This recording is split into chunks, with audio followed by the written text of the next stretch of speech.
हाँ जी भाई, very very very good evening. So guys, आज ना सीएम इंटर का रिजल्ट आया है एंड बहुत ही फाड़ू रिजल्ट आया है, बहुत ही जबरदस्त रिजल्ट आया है। बच्चों ने इतनी मेहनत करके पेपर दिए थे और सच में आप रिजल्ट सुनेंगे, आप नंबर सुनेंगे तो आप दंग रह जाएंगे। हमारे साथ आज हॉट सीट पर मौजूद हैं मिस्टर हर्ष मित्तल। हर्ष भाई ने सीएम इंटर के एग्जाम्स दिए थे और टैक्स में अनबिलीवेबली आई थिंक अभी तक के जो अपडेट आया, इंडिया में हाईएस्ट मार्क्स दिख रहे हैं।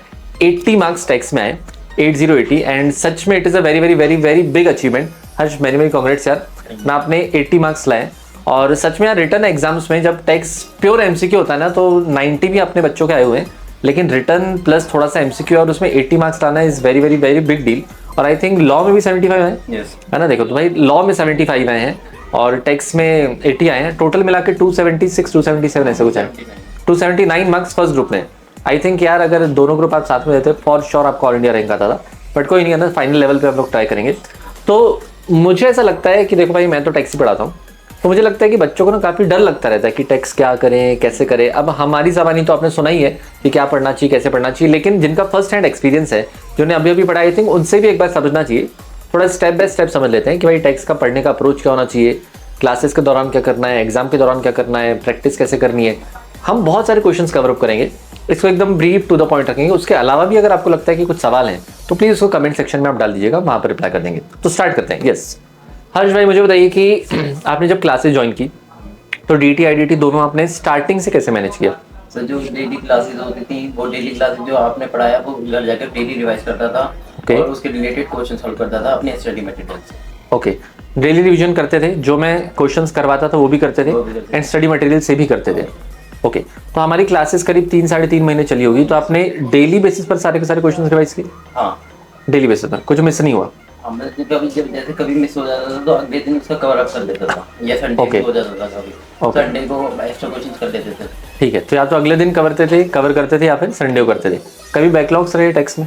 बैकलॉग्स जब मैं शुरू में यहाँ आया था तो जब बैकलॉग थे, लेकिन मैंने संडे की छुट्टी में कवर कर दिया। ओके, मतलब बेसिकली इन शॉर्ट देखा जाए तो कोई बैकलॉग्स नहीं थे इफेक्टिवली, अगर आप देखोगे, और थे भी तो फिर धीरे धीरे धीरे करके कवर अप कर लिए। और कहाँ से पढ़ा आपने? क्लास के नोट से पढ़ा, मॉड्यूल से पढ़ा, कहाँ से पढ़ा? एक तो आपके नोट्स से इतने बढ़िया थे तो वो उससे वो मैंने पूरा इंडिया नोट पूरा नोट्स पढ़ लिए। उसके बाद आपने जो क्वेश्चन बैंक दिया था वो क्वेश्चन बैंक पूरा पढ़ा।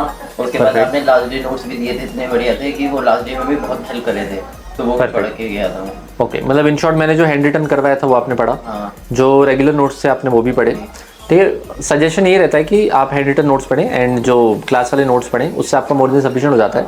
देन उसके अलावा हमने आई थिंक सीए के सारे क्वेश्चन सॉल्व किए थे। सीए के सारे क्वेश्चन, है ना? सीए इंटर का फुल मॉड्यूल हमने सॉल्व किया था। हर्ष ने उसके अलावा भी एक्स्ट्रा मेहनत की आई थिंक, है ना? खुद से आरटीपीज, एमटीपीज, सीए इंटर के सॉल्व किए और सीएम इंटर के मॉड्यूल के क्वेश्चन सॉल्व किए थे। सीएम इंटर के सीएम इंटर का मॉड्यूल भी आपने कर लिया था। ठीक है, जीएसटी आईडीटी दोनों का। ठीक है, तो बेसिकली देखो, हर्ष ने सीए इंटर के क्वेश्चंस किए, सीएम इंटर के क्वेश्चंस किए, जो मैं क्लास में करवाता था वो भी किए, और सीए इंटर के जो एक्स्ट्रा आरटीपी वगैरह रहते हैं वो भी किए। क्योंकि आप देखोगे ना, सीए इंटर का क्वेश्चंस का लेवल थोड़ा सा जनरली हाई ही रहता है, सीएम इंटर का कम रहता है, तो हम जनरली सीए इंटर वाले क्वेश्चन ज़्यादा करवाते हैं टेक्स्ट में, ताकि बच्चों की अच्छी खासी प्रैक्टिस हो जाए। और मॉड्यूल से पढ़ा था आपने क्वेश्चंस के अलावा? नहीं, मॉड्यूल से नहीं पढ़ा, नोट से सफिशिएंट है ना। आइडियली तो मैं यही कहता हूँ कि जब आप टेक्स्ट पढ़े ना, तो अगर आप मेरे नोट से पढ़ रहे हैं तो मेरे नोट्स के अलावा कुछ पढ़ने की जरूरत ही नहीं है। क्वेश्चन सॉल्विंग आप जहाँ से चाहे वहाँ से कर सकते हैं, लेकिन मेरे क्वेश्चन बैंक आप 2-2 बार कम से कम करिए। उसके बाद आप ज़्यादा प्रैक्टिस के लिए टाइम बचता है तो वहाँ से करिए।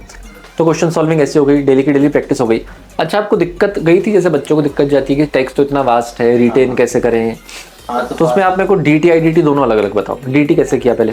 डीटी किया तो डीटी में तो ज़्यादातर बस जैसे प्रोविजन पढ़ा तो जितना भी प्रोविजन कर लोगे, लेकिन क्वेश्चन में दिक्कत आएगी, तो इसलिए क्वेश्चन प्रैक्टिस ही करनी पड़ती है। चाहे कि एक बार करो, गलती एक बार होगी, 2 बार होगी, 3 बार होगी, नहीं उसके बाद क्वेश्चन बनने लगते हैं फिर अपने आप ही। परफेक्ट, मतलब डीटी में ज़्यादा से ज़्यादा क्वेश्चन सॉल्विंग। और आईडीटी को कैसे रिटेन किया? आईडीटी को पहले मैंने सारे प्रोविजंस पढ़े 1 बार 2 बार। उसके बाद उसके क्वेश्चन जो कैसे एग्जाम में क्वेश्चन बन रहे हैं उनके क्वेश्चन देखे, उनका आंसर देखा कि इंस्टीट्यूट क्या आंसर मांग रहा है, उस हिसाब से अपनी आंसर प्रैक्टिस करी, उस हिसाब से आंसर फ्रेम करा उस क्वेश्चन के हिसाब से। फिर आंसर प्रैक्टिस करी उसमें भी, और उसके बहुत सारे मतलब क्वेश्चन को लिख के नहीं देखा जीएसटी में, काफी रीड ही मान लिया, रीड कर लिए थे तो अंदाजा लग गया फिर। क्या ओके, मतलब डीटी को याद रखने का तरीका है कि ज़्यादा से ज़्यादा क्वेश्चन सॉल्विंग करें।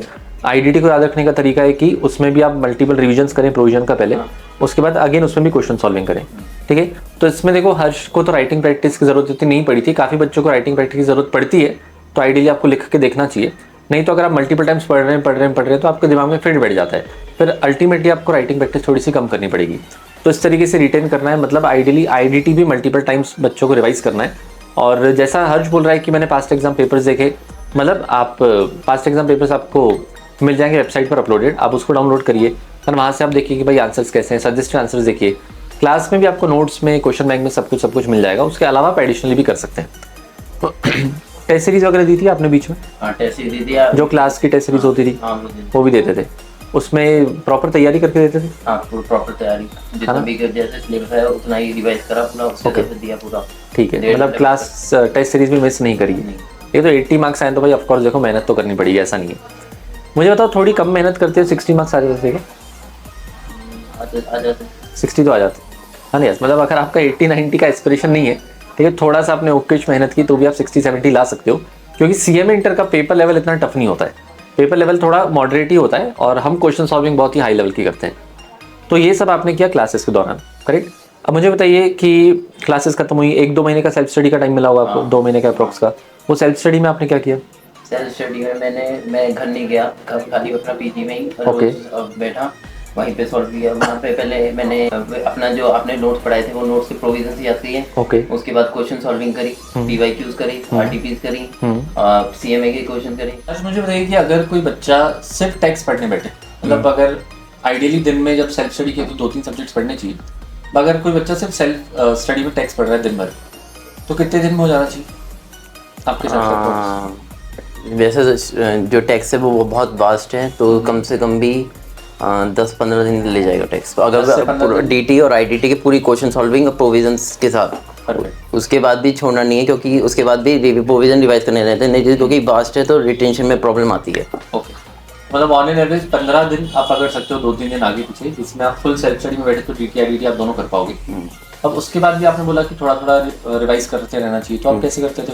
मैराथन से या सेल्फ एक ही चैप्टर? सेल्फ करता था। उसके बाद भी अपने क्या कहते हैं जो चार्ट्स बनाता था, जैसे कि टीडीएस है, टीडीएस के सेक्शन याद करना बहुत डिफिकल्ट होता था, तो एक एक चार्ट लिख के देता था। और जहाँ मेरे देखने की जगह, मतलब जहाँ ज़्यादातर मैं बैठता था तो स्टडी टेबल पर लगा के रखता था। टीडीएस के हो गए, डिडक्शन हो गए, तो जैसे मैं रोज देखता था तो मुझे इरिटेट होते रहते थे। परफेक्ट। तो आई थिंक 5 से 8 नंबर तो कम से कम आपको टीडीएस और रिडक्शन से ऑलरेडी मिले होंगे। मतलब जैसे मैं स्टार्टिंग में बताती हूँ, जैसे चैप्टर स्टार्ट होता है बोलता हूँ भाई चार्ट बना लो, एक जगह पर चिपका लो, ठीक है, क्योंकि आते जाते आप देखो तो आपको याद हो जाता है, करेक्ट। अब ये सेल्फ स्टडी के दौरान आपने जो भी डिफिकल्ट क्वेश्चंस किए थे वो टिक करके रखे होंगे? हाँ, एलडीआर मार्क करके, एलडीआर आपने मार्क करके रखा था, वही परफेक्ट है।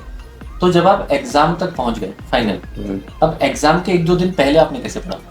एग्जाम के एक दिन पहले जो एलडीआर क्वेश्चन जो मैंने मार्क कर रखे थे वो सारे क्वेश्चन सॉल्व करे, और जो भी प्रोविजन थे, जो मेन पार्ट थे कि जिनसे क्वेश्चन उठ सकता था एग्जाम में, वो सारे प्रोविजन रिवाइज करे। और जो मैंने जीएसटी के भी जो क्वेश्चंस मार्क कर रखे थे जो इंपॉर्टेंट थे, एक बार क्वेश्चन हम मतलब फेल लिया था, एक बार मतलब उठा के देख लिया था। तो आपने एग्जाम के 1-2 दिन पहले भी जो आपको टाइम मिला था आपने प्रोविजंस भी किए प्लस क्वेश्चन सॉल्व? हाँ, तो क्योंकि एग्जाम के एक दिन पहले बहुत कम समय होता है और सिलेबस बहुत वास्ट होता है, तो ज़्यादातर जो क्वेश्चन थे वो कैलकुलेटर से ही सॉल्व करने पड़ रहे थे, क्योंकि वो लेके बैठेंगे तो फिर तो हमारा सिलेबस ही नहीं कंप्लीट हो पाएगा। ओके, तो आई थिंक जैसे आप बता रहे थे कि आपने एक क्वेश्चन एटलीस्ट लिख के देखा था चैप्टर से एग्जाम के एक दिन है ना? ओके, और प्रोविजंस आपने रिवाइज सेल्फ किए थे या मैराथन से किया? सेल्फ फटाफट हो गए थे, ठीक है। ओके, अब देखो जिनका ग्रास्पिंग बहुत अच्छा है वो सेल्फ कर लेंगे, जिनका ग्रास्पिंग अच्छा नहीं है, ज़्यादा बार रिवीजन नहीं किया है, पढ़ने में स्लो लग रहा है, तो आप मैराथन से भी कर सकते हो, जिसको जैसे कंफर्टेबल हो। मैंने इसलिए मैराथन अपलोडेड रहते हैं, वहाँ से करो, सेल्फ फास्ट होता है तो आप सेल्फ कर सकते हो। तो हर्ष ने आई थिंक एक दिन पहले भी पूरा सिलेबस रीड कर लिया था। हाँ, मतलब 1.5-2 दिन का आपको टाइम मिला था। हाँ, तो मतलब काफ़ी हद तक नहीं हो पाया था, मतलब कि ऊपर से तो हो गया था काफ़ी हद तक, मतलब 80% आपने घुमा लिया था सिलेबस। ओके, देखिए देखो आपने 80% सिलेबस भी अगर एक दिन पहले भी घुमा लिया तो भी आपको बहुत कॉन्फिडेंस आपका रहेगा। क्वेश्चन सॉल्विंग जैसे आज बोल रहा है कि टफ क्वेश्चंस एक मैंने सॉल्व करके देखे थे, ताकि एक दिन पहले वो अटके ना फॉर्मेटिंग में, लिखने में, तो ये चीज़ें ध्यान रखना बहुत ज़रूरी है। फिर जब आप एग्जाम हॉल में बैठे हर्ष, तो 3 घंटे में पेपर हो गया था पूरा? 3 घंटे में हो जाएगा, लेकिन मेरा हुआ नहीं था। ओके, कितना अटेम्प्ट कर पाए थे? मैं 95 का कर पाया था, 97। आपने बोला एक 7 नंबर का आधा हुआ था। हाँ, मतलब करीब करीब 97 मार्क्स का आप कंप्लीट कर पाए थे। ठीक है, एक्चुअली टैक्स पे बहुत अच्छा अटेम्प्ट उसको माना जाएगा। आइडियली क्योंकि टैक्स आता भी वास्ट है, फॉर्मेटिंग वगैरह वगैरह करो तो बच्चों का जनरली 85-90 मार्क्स का ही करीब हो पाता है। उसमें से कम कम करके आप जो है 60 मार्क्स के आसपास मिलता है। तो हर्ष ने अटेम्प्ट किया 97 का, तब जाके वो कहीं 80 पर आया। 80 का अटेम्प्ट करोगे तो 60-55 के बीच में आओगे। मतलब ये भी ध्यान रखना जरूरी है कि आपको स्टार्टिंग से स्पीड अप करके चलना है, तो आप ज़्यादा से ज़्यादा अटेम्प्ट कर पाओगे, तब आपको मार्किंग भी ज़्यादा मिल पाएगी।